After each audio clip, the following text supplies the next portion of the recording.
उत्तर प्रदेश में लाखों की संख्या में काफ़ी लंबे समय से नई प्राथमिक स्तर की शिक्षक भर्ती का वेट करने वाले अभ्यर्थियों के लिए उम्मीद का किरण लेकर के ये न्यूज आर्टिकल प्रकाशित हुई है।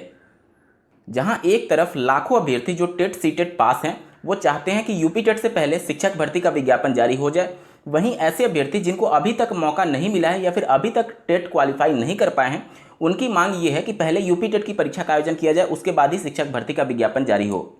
इन सबके बीच क्या संभावनाएं बन रही हैं? क्या यूपी टेट से पहले ही शिक्षक भर्ती का विज्ञापन जारी हो जाएगा? इन सभी संभावनाओं पर विस्तार पूर्वक चर्चा करेंगे, तो अंत तक जरूर जुड़े रहिएगा इस वीडियो के साथ बिना किसी पार्ट को स्किप किए हुए। नमस्कार दोस्तों, मेरा नाम है नीरज और आप देख रहे हैं करियर बिट यूट्यूब चैनल। अगर आप इस चैनल पहली बार विजिट कर रहे हैं तो इसको सब्सक्राइब करते हुए बेल आइकन को प्रेस करना ना भूलें। इसी न्यूज आर्टिकल में यूपी टेट को लेकर भी एक पॉइंट लिखा गया है जिसे आप स्क्रीन पर देख पा रहे होंगे। यूपी टीईटी भर्ती में बाधा। जैसा कि आपको ज्ञात होगा कि शिक्षक भर्ती से पहले एक बार यूपी टेट की परीक्षा का आयोजन किया जाता है और इस पॉइंट को जब आप पढ़ेंगे तो इसमें ऐसा प्रतीत होगा कि प्रदेश सरकार ने यूपी टेट कराने के लिए हर संभव प्रयास किया है, लेकिन पीएनपी के नए प्रस्ताव की वजह से यूपी टेट विलंब हो रहा है। आप स्क्रीन पर देखिए, परीक्षा संस्था ने दिसंबर में यह इम्तिहान कराने का प्रस्ताव दिया था। बेसिक शिक्षा मंत्री डॉक्टर सतीश द्विवेदी यह परीक्षा पहले कराने के निर्देश दे चुके हैं। अभी नए प्रस्ताव का इंतजार है। ज्ञात हो कि पात्रता परीक्षा उत्तीर्ण ही शिक्षक भर्ती में शामिल हो सकते हैं। तो इसको पढ़ने के बाद से यही लग रहा है कि माननीय बेसिक शिक्षा मंत्री जी ने यूपी टेट को पहले कराने के निर्देश दिए हैं, लेकिन जब पीएनपी सचिव से अभ्यर्थी वहां पर उपस्थित होकर के जब वहां पर धरना प्रदर्शन कर रहे थे तो उनसे पूछा गया, पीएनपी सचिव से अभ्यर्थियों ने पूछा कि क्या प्रदेश सरकार की तरफ से आपको नए प्रस्ताव के लिए बोला गया है, तो उन्होंने साफ शब्दों में मना कर दिया कि नहीं, ऐसा कुछ भी हमें नहीं बोला गया है। प्रदेश सरकार के द्वारा बेसिक शिक्षा विभाग से संबंधित अगर कमेटी बनाई गई है तो ये समय भी बहुत ज़्यादा महत्वपूर्ण है, क्योंकि जैसा कि आपको ज्ञात होगा पिछले 70-72 दिनों से लगातार एससीईआरटी कार्यालय पर 2 गुट धरना प्रदर्शन कर रहे हैं, जिसमें पहला 68,500 से बची हुई 22,000 सीटों को 69,000 में जोड़ने के लिए और दूसरा आरक्षण विवादित मामले से। आरक्षण विवादित मामला इतना हाईलाइट हो चुका है न सिर्फ उत्तर प्रदेश में बल्कि राष्ट्रीय स्तर पर भी, क्योंकि जो भी क्षेत्रीय पार्टी हैं उनके द्वारा इस मुद्दे को गंभीरता से उठाया जा रहा है, जिसके बाद से प्रदेश की वर्तमान सरकार दबाव में है।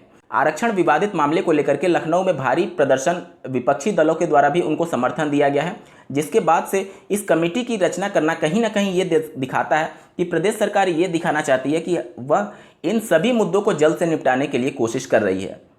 नई शिक्षक भर्ती को लेकर के अगर सरकार गंभीर है तो उसके लिए ये आने वाले 3 महीने बहुत ज़्यादा महत्वपूर्ण हैं।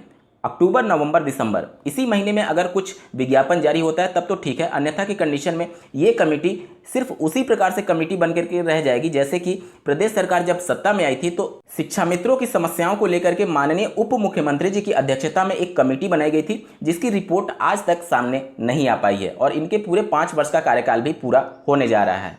अब आचार संहिता से पहले बचे हुए 3 महीनों में कमेटी कितना समय लेती है अपना रिपोर्ट सबमिट करने के लिए, ये देखना बहुत महत्वपूर्ण होगा, क्योंकि आप लोगों ने देखा होगा कि किस प्रकार से छात्र शिक्षक अनुपात के हिसाब से पदों को सृजित किया जाता है और छात्र की संख्या कैसे निकाली जाती है। प्रत्येक जिले के बेसिक शिक्षा अधिकारी से वहां पे इनरोल्ड बच्चों की संख्या मांगी जाती है। जूनियर एडेड शिक्षक भर्ती का विज्ञापन जारी होने से पहले आप लोगों ने देखा होगा कि प्रदेश सरकार के द्वारा लगभग 10 से ज़्यादा बार जिला बेसिक शिक्षा अधिकारी से डेटा मांगा गया कि कितने पद खाली हैं, जिसको लेकर के बार बार रिमाइंडर डालने के बाद भी इतना लंबा वक्त लग जाता है पूरा आंकड़ा जुटाने में। तो 3 महीने में कमेटी अपनी रिपोर्ट सबमिट कर पाएगी या नहीं, ये भी बड़ा सवाल होगा। दूसरी बात यह है कि अगर नए पद सृजित करने हैं या फिर नई प्राथमिक स्तर शिक्षक भर्ती की बात करनी है तो सरकार के पास मोटा मोटा आंकड़ा पहले से ही मौजूद है। 51,112 पदों के सापेक्ष प्रदेश सरकार ने माननीय सुप्रीम कोर्ट में हलफनामा दिया था, जिसको लेकर कोई भी संशय नहीं है कि हाँ ये पद खाली ही हैं। उसके अलावा 22,000 से 23,000 पद 68,500 से रिक्त रह गए हैं, जिसको प्रदेश सरकार भी मान रही है। तो 51,000 वो प्लस 22,000 ये। इसके अलावा प्रत्येक वर्ष 10,000 प्राथमिक स्तर के शिक्षक रिटायर होते हैं इस विभाग से। 2017 के बाद से कोई भी नया पद सृजित नहीं किया गया था। 68,500 और 69,000 की जो शिक्षक भर्ती हुई है वो 2017 के पहले जो समायोजन रद्द किया गया था वो भर्ती थी। तो 17 के बाद से देख लीजिए 17, 18, 19, 20 और 21, 5 सालों में लगभग 50,000 शिक्षक रिटायर हो चुके होंगे। चलिए इस पद को अगर छोड़ भी दिया जाए तो 51,112 पद और 22,000 पद जो रिक्त हैं, इन दोनों को जोड़कर ही लगभग 70 से 75,000 शिक्षकों के पद अभी भी रिक्त हैं। तो फिर इस कमेटी का क्या मतलब है? सरकार अगर शिक्षक भर्ती को लेकर के गंभीर होगी तो बिना कमेटी के रिपोर्ट के ही 70 से 75,000 पदों पर शिक्षक भर्ती का विज्ञापन जारी कर सकती है। क्योंकि देखिए, ये सब कुछ कमेटी तब होता जब आपके पास समय होता। आपके पास मात्र 3 महीने का समय है, इसी 3 महीने में सब कुछ कार्रवाई कंप्लीट करनी होगी। ये तो बात हो गई पूरी इस न्यूज आर्टिकल की समीक्षा के बारे में। अब बात कर लेते हैं कि क्या यूपी टेट से पहले शिक्षक भर्ती का विज्ञापन जारी हो सकता है। देखिए, अध्यापक सेवा नियमावली 1981 के तहत उत्तर प्रदेश में प्राथमिक स्तर के शिक्षकों की भर्ती होती है। नियमावली में स्पष्ट शब्दों में लिखा है कि शिक्षक भर्ती से पहले एक बार यूपी टेट की परीक्षा का आयोजन करना अनिवार्य होगा। प्रदेश सरकार ने पिछले 2 वर्षों में यूपी टेट की परीक्षा का आयोजन नहीं किया था। 2020 वाला यूपी टेट भी नहीं हो पाया वर्ष 2020 में, और जो कि 2021 में होना प्रस्तावित है, और अभी तक ये परीक्षा नहीं हो पाई है। तो हर हाल में सरकार प्रतिबद्ध होगी कि यूपी टेट की परीक्षा ही पहले कराने के संदर्भ में। दूसरा पक्ष सुनिए कि ऐसे बहुत से अभ्यर्थी अपना बीएड और बीटीसी कंप्लीट कर चुके हैं जिनको अभी तक मौका नहीं मिला है शिक्षक भर्ती में शामिल होने के लिए पात्रता परीक्षा में सम्मिलित होने के संदर्भ में। बात करें उत्तर प्रदेश में बीएड 2019 बैच की और डीएलएड 2019 बैच की, तो अभी तक जो यूपी टेट या फिर सीटेट की परीक्षाएं पहले आयोजित की जा चुकी हैं उसमें वो लोग पात्र नहीं थे।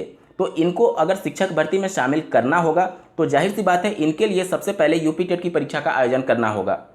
उत्तर प्रदेश में संचालित कई यूनिवर्सिटीज़ में बीएड सत्र 2019-21 का सत्र कंप्लीट हो चुका है और उनके रिजल्ट की भी घोषणा हो चुकी है। उत्तर प्रदेश में डीएलएड 2019 बैच की बात की जाए तो उनकी भी 4th सेमेस्टर की परीक्षाएं इसी सितंबर में होना प्रस्तावित है और उनका रिजल्ट भी नवंबर के आसपास घोषित हो सकता है। तो सभी लोग आने वाली शिक्षक भर्ती में पूरी तरीके से पात्र होंगे, लेकिन तब जब उनको यूपी टेट में सम्मिलित होने का मौका दिया जाए। तो ये प्रदेश सरकार की जिम्मेदारी होगी कि हर हाल में यूपी टेट पहले ही कराएगी, ना कि शिक्षक भर्ती का विज्ञापन पहले जारी होगा। तो इस बात को लेकर के जो भी भ्रम आपके मन में है कि पहले शिक्षक भर्ती का विज्ञापन जारी हो जाएगा, ऐसा कुछ भी नहीं होगा। हर हाल में यूपी टेट की ही परीक्षा पहले होगी। भले अगर शिक्षक भर्ती आनी होगी तो यूपी टेट परीक्षा पहले प्रदेश सरकार कराएगी, उसके बाद ही शिक्षक भर्ती का विज्ञापन जारी होगा। उम्मीद करता हूँ आप सभी के डाउट क्लियर हुए होंगे। इस वीडियो को देखने के लिए आपका बहुत बहुत धन्यवाद। भगवान करे आपका दिन शुभ।